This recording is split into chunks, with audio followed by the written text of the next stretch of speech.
Speed. Meron ko tawag pansin muna sa isang departamento dyan sa City Hall.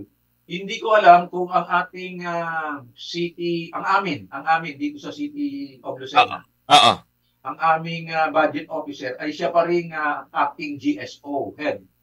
Okay. Si Ma'am Rosie Castillo. Kasi ito'y panawagan sa GSO. Good day, pare ko, sabi nung isa kong kumare. Nag-chat sa atin kahapon pa nga ito, hindi ko lang nabasa agad eh. No? Anong Wednesday pa ito?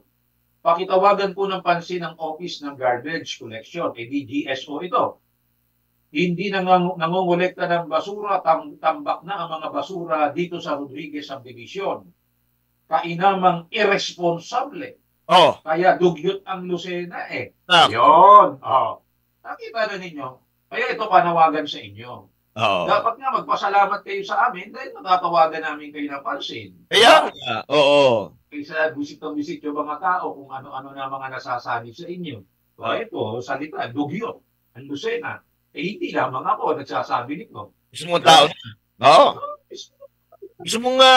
mismong mga tao na nakakapansin sa mga sistema.